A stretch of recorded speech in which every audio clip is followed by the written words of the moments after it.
Hi, it's Maggie the Irish Gypsy here to bring you your February 2020 general readings. We're looking at the first half of February from the 1st through the 15th. This reading is for the water sign of Cancer, our beautiful crabs, our Cancerians. So that's Cancer Sun, Moon, Rising, if your Venus is in Cancer, or if you are cross-watching for Cancerians. But as we always say, and most of you know, if you know your other signs, Rising, Moon, Venus, excuse me, check those as well because they can provide additional clarification or more accurate clarification than your sun sign is. As you know, your rising sign and can't always resonate for you all of the time, especially in these general readings. So watch your other signs for more clarity and a bigger picture.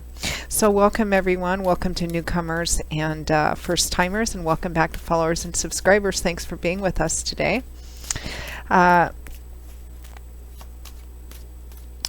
If this reading resonates for you, or if any of the readings resonate for you and you'd like to reach out for a personal one-on-one reading with me, just click on the description link below where you'll find a little more information and my contact details, and you can email me directly at maggie1mcguire@gmail.com. I'd be delighted to work with you. I do offer a wide variety of readings in all the main areas of life, and I'm pretty diligent at setting up readings as quickly or in as timely a fashion as my schedule and your schedule allows, because I do readings full-time, 6 days a week, sometimes 7 days a week. So I do work pretty hard at setting up readings for people, and I can usually respond to your initial inquiry within the same day or the first 24 hours. So if you are interested, click on the description link below for more information. All right, let's move right into this reading, Cancer. Let's see what the first half of February has in store for you. All right, Cancer, we begin with the Ace of Pentacles, followed by the Three of Swords, the Six of Pentacles, followed by the Moon. From the bottom of the deck, overall energy for the first half of February is the Five of Wands, which is about conflict. It can represent petty conflict or petty drama, gossip, rumor mongering, internal conflict, external conflict. And I say petty conflict, meaning not that it's not important per se, but you can see that the people in this circle are sparring with practice weapons. They're not out to kill each other, but everyone wants to win, so nobody's willing to kind of back down or elevate or take a look at the higher picture. And it can represent kind of going around the same thing over and over and over again. Again, internal conflict and external conflict. And for some reason, Cancer, I'm actually getting a lot of internal conflict around this. And some perhaps... I feel like this is a situation that involves... It could involve other people, but I do feel like it involves another person at least. We do have the Six of Pentacles here, which is a giving and receiving card, implying relationship with someone else or other people as well. So I feel like there's conflict that you've been having around a situation with another person, and it's causing a lot of internal conflict too. But it's the same, there's a circular sense to it. It's kind of like going over the same thing over and over again. It's the same fight, it's the same argument, it's the same conflict, it's the same problem, the same issue that hasn't resolved yet. For some of you, this might be a personal relationship, for example, love and romance, family dynamic, the family member, a close friend. There's some kind of conflict going on over wanting a new beginning, which holds more stability than what you currently have or feel like you've been having. And there's been some emotional pain or disappointment in that new beginning, because we have the Ace of Pentacles clarified by the Three of Swords. So the Three of Swords is emotional pain, heartache, disappointment.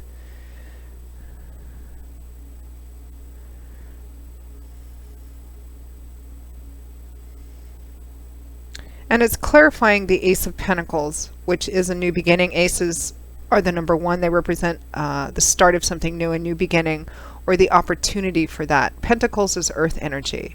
So Pentacles in the tarot is often about the physical structure of our life. How solid and stable do we have solidity and stability in the physical structure of our life, or the efforts we put into acquiring things that make the physical structure, day-to-day structure of our life, which is often why Pentacles can represent things like money, finance, property, assets, long-term stable relationships, things that make us feel safe and secure. So the Ace of Pentacles is a brand new beginning that holds a lot of potential for stability in your practical day-to-day life.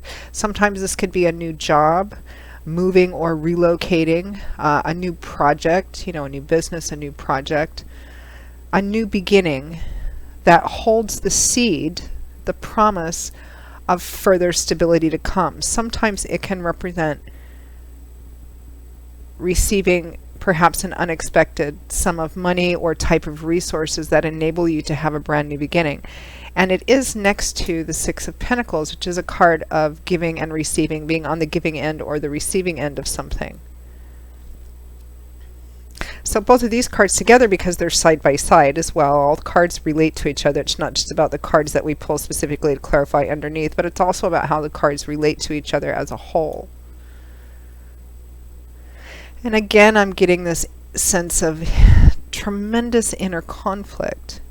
Some of you may be being offered something or thinking about offering something. It could be money, it could be resources.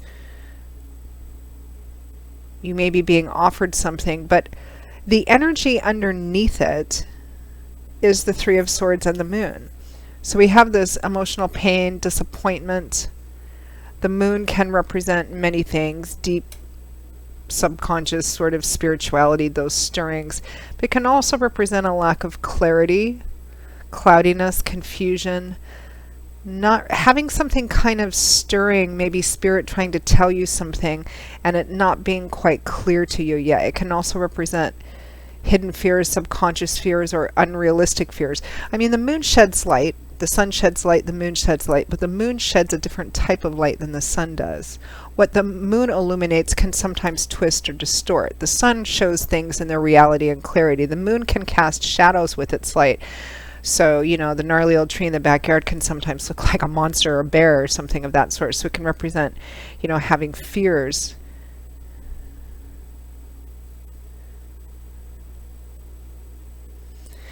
I feel like this is what the area of your life this resonates in is kind of very wildly in the general readings here.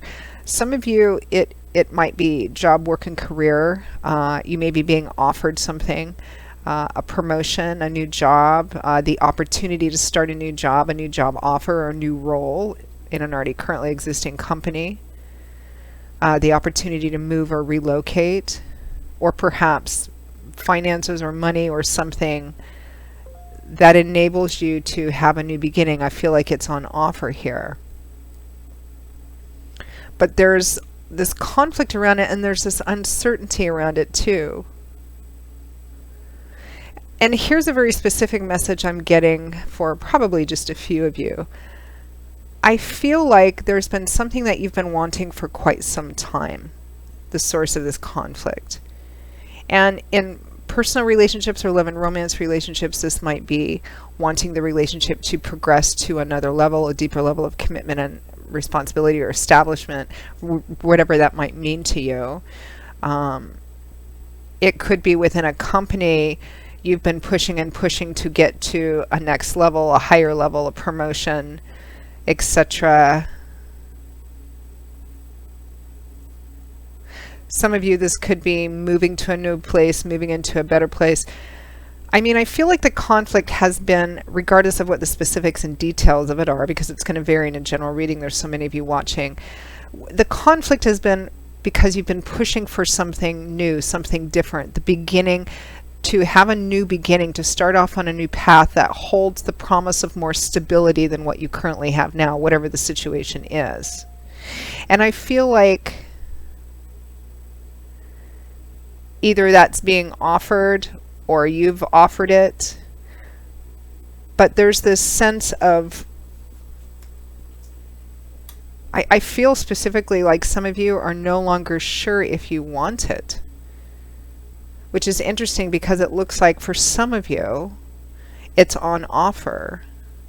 It's kind of like perhaps, let's take a love relationship or a romance, love romance relationships. This is something you've been fighting for quite some time, and now it looks like it might be on offer. But now, because of how things have played out, because of this conflict, you're no longer sure if it's actually what you really want. Could be the same with a job or a new project or promotion. It's kind of like, you know, you've been fighting for this and fighting for this, but along the way, along the process of the conflict of pushing towards this, you've become more aware and more things have been revealed to you. So you're now sitting at the place where you're no longer certain if what you've been fighting for and what this conflict's been about is actually what you really want. Some of you may have an offer. There may be something available to you or on offer to you or an opportunity, but you're actually not sure if, again, it's really what you want or if it's really has the kind of substance that you want.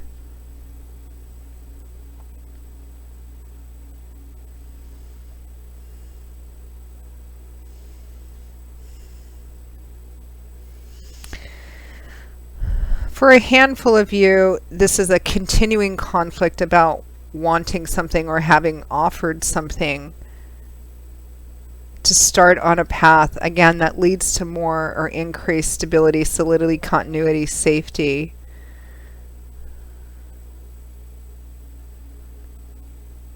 And perhaps that's what you believe that you've been working towards, but you're sitting in a place where there's still so much uncertainty and lack of clarity and confusion around it, which is a problem for a situation that I feel for most of you has been going on for quite some time, whether it's been, you know, within a job relationship, you know, within a job, a workplace, a project, a personal relationship. I feel like this is a situation that's been going on for quite some time, and for you to still be sitting in this place all this time later after all this investment with still a lack of clarity and confusion about what the future holds in terms of stability is a problem. And therein lies the conflict. And I don't feel this is, I mean, we're looking at a short period of time here, the first half of February, and I don't really feel like this is going to get resolved in this time period because it's, but I feel like things are kind of coming to a head, perhaps. Because I'm feeling the sense of inner conflict, and I'm feeling kind of this confusion and lack of clarity too. There's something that you want, but the person, place, or situation that you have been fighting to have it with, it's like you're no longer certain anymore. I feel like this is something you've been investing in for quite some time, and also perhaps having an imbalance in what you feel you've been given back in return. That you should have a lot more for your investment than what you actually have right now.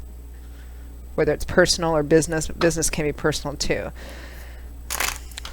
How can Cancer best navigate through this energy for the first half of February? What will Cancer find helpful? What energy should Cancer draw upon for the first half of February?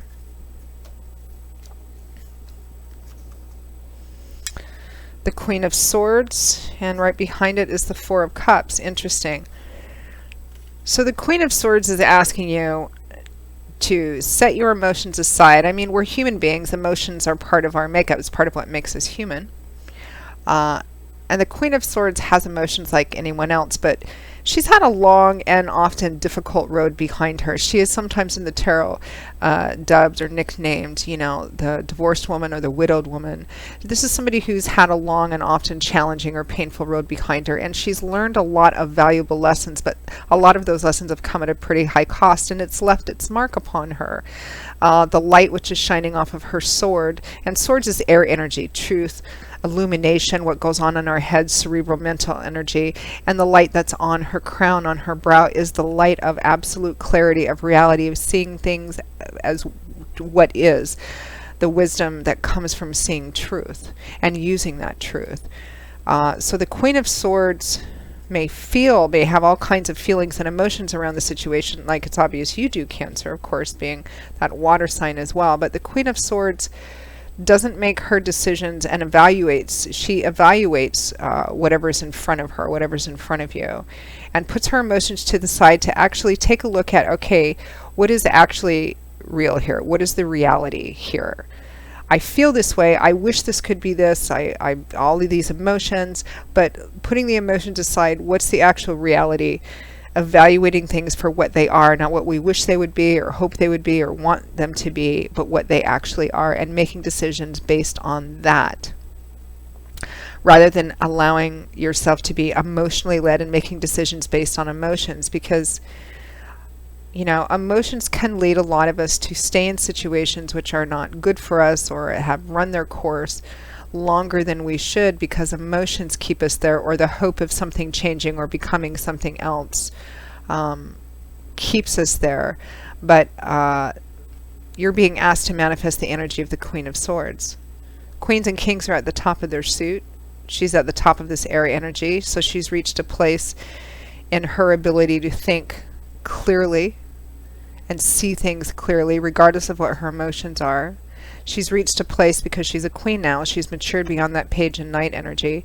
She's a queen now, so she's reached a point of balance and self-control and mastery over her emotions and her thoughts. She does not allow her thoughts to kind of cloud the reality of what's in front of her, and making the best decisions based on that. And that's the energy you're being asked to manifest through this situation. Because it feels like there's a lot of, you know, a lack of clarity, mental confusion, maybe some emotional pain and disappointment, and that may be kind of clouding your ability to see this clearly or make decisions based on that. And the card right behind her is the Four of Cups, which represents that what you have may look good, and something is, here's something being offered out of the sky. Again, it feels like there's something on offer here strongly. The Ace of Pentacles can indicate that. The Six of Pentacles certainly can. The Four of Cups, you can see he's being offered something, and he's looking at it. The Queen of Swords looks at it, but she looks at every aspect of it. This man doesn't look particularly interested in reaching out and taking it. And these two cards, you know, I pulled these two cards for advice, Cancer. I don't really feel a very strong, let's take action within this 2-week period of time. But I do feel like Spirit is asking you to see this more clearly, think about this more clearly. Do not let your emotions and feelings be the lenses through which you look at this. And whatever it is on offer, I wouldn't accept it just yet, because it may not be everything you think it is. And also, again, I'm getting this for some of you, it may turn out to not be what you thought you wanted after all. So it's a question of kind of taking a look at every aspect of it as clearly and realistically as you can. And I think this situation is going to continue to play out a bit moving forward. We'll see what happens in the February mid-month readings. So Cancer, that is your reading for the first half of February. I hope, I mean, it's not a horrible reading. It wasn't a terribly bright reading either, but I think it's, you know, this lack of clarity, this confusion. I think it's time to kind of take a more clear evaluation period and look at this. Again, try not to make emotions the filter through which you see this, because it always means that we're going to miss something or see something in a way that isn't reality based or entirely realistic. And you're being asked to do that at least during this 2-week period of time, and not to take anything that's being offered just yet at this time. So I hope that that's been somewhat helpful for you, Cancer. Again, if any of these readings resonate for you and you're interested in reaching out for a personal reading, just click on the description link below. You can email me directly at maggie1mcguire@gmail.com. I will see you all again in a couple of weeks for the February mid-month readings. Until then, as always, I wish you much joy and blessings and wisdom and strength as we continue to transition into this still fairly new year. And I hope to see you back here again soon. Take care. Bye-bye.